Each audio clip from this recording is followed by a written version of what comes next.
Bathroom থেকে বের হয়ে ভুলেও একটি কাজ করবেন না। যদি করেন তাহলে আপনার ঘরে রোগ বালাই বিপদ আপদ লেগেই থাকবে, অভাব অনটন হবেই।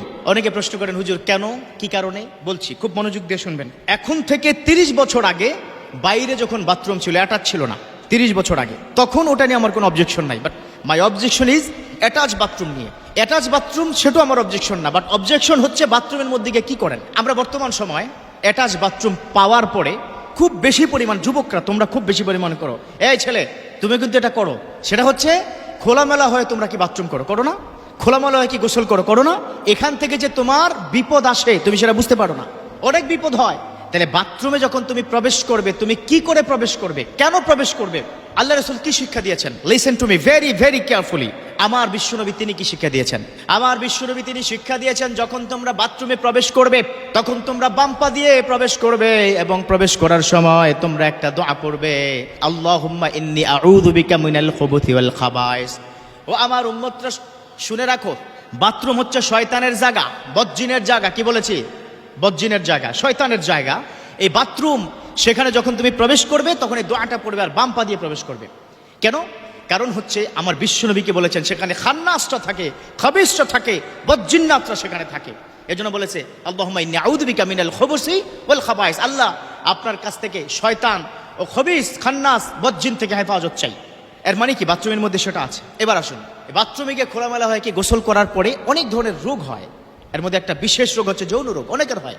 অনেকে আমাকে বলেন, আজ থেকে বাথরুমে যুবক বন্ধুরা খোলামেলা হয়ে গোসল করা বন্ধ করো, ইনশাআল্লাহ তাআলা তোমরা পরিপূর্ণ সুস্থ হয়ে যাবে। এবার আসো, বাথরুম থেকে বের হওয়ার পরে আমরা যেই ভুলটা করি, সে ভুলের কারণে ঘরে রোগ বালাই লেগেই থাকে। 1 নম্বর হচ্ছে বাথরুম থেকে বের হওয়ার সময় একটা দোয়া আছে, সেটা আমরা পড়ি না।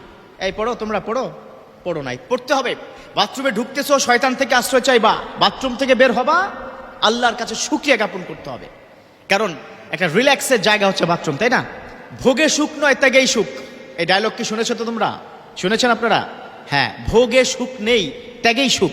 আপনি দেখবেন প্রচন্ড পরিমাণ যখন প্রেশার হয়, আপনি যদি বাসে থাকেন, কোনো কারণে যদি বাস না থামায়, তাহলে কি অবস্থা হয় আপনার বলুন তো?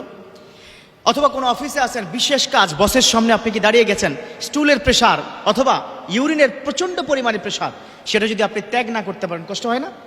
আমরা সব করব কিন্তু শুকরিয়া জ্ঞাপন করব না। লাইন শাকারতুম লাযীদান্নাকুম ওয়া লাইন কাফারতুম ইন্না আযাবি লাশাদীদ। আমার আল্লাহ পাক বলেছেন, শুকরিয়া জ্ঞাপন করো, তোমার সুখ, তোমার সম্মান, তোমার ইজ্জত, তোমার সম্পদ সব বৃদ্ধি করে দিব।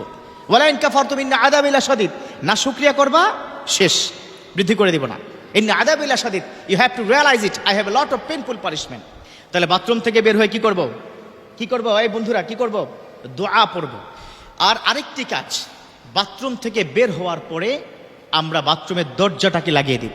মৌলিক এই একটা কাজ যদি আপনারা রেগুলার করতে পারেন, ইনশাআল্লাহ তাআলা ঘর থেকে রোগ বালাই দূর হয়ে যাবে। আর মৌলিক কারণ হচ্ছে মেডিকেল সায়েন্স বলেছে, যেই ঘরে বেশি পরিমাণ বাথরুমের দরজা খোলা থাকে, মেডিকেল সায়েন্স স্ট্যাটিস্টিক দিয়েছে, পরিসংখ্যান দিয়েছে, সেই ঘরে রোগ বালাই তত পরিমাণ কি বেশি। কথা কি বুঝতে পেরেছেন? আর মৌলিক কারণ হচ্ছে, অনেক সময় ছোট ছোট কি বাচ্চারা, তারা গিয়ে বাথরুমে প্রস্রাব করে না, করে দেয়, আপনি হয়তো খেয়ালও করেন নাই, সেটা আপনি হয়তো মানে পানি দিয়ে সেটাকে ঢেলে দিতে পারেন নাই, সেখান থেকে রোগ জীবাণু ওই যে দরজা খোলা রাখেন, এটা দিয়ে কিন্তু ঘরে প্রবেশ করে। অনেক সময় আমাদের মা বোনরা খাবার খোলা রাখেন তো, ডাইনিং টেবিলে খাবার আছে, খোলা রেখে দেন।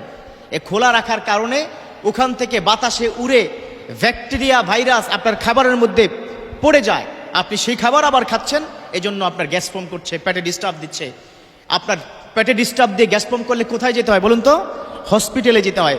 বেশি করে অ্যান্টিবায়োটিক খাও, একটার পর একটা রোগ বালাই লেগেই থাকে।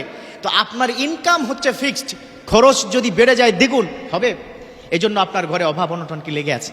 অনেকে তো আমাকে ফোন করে বলে, হুজুর সবে মাত্র স্ত্রী সুস্থ হলো, যা 2 দিন পরে আবার ছেলেটার জ্বর, আছে না নাই?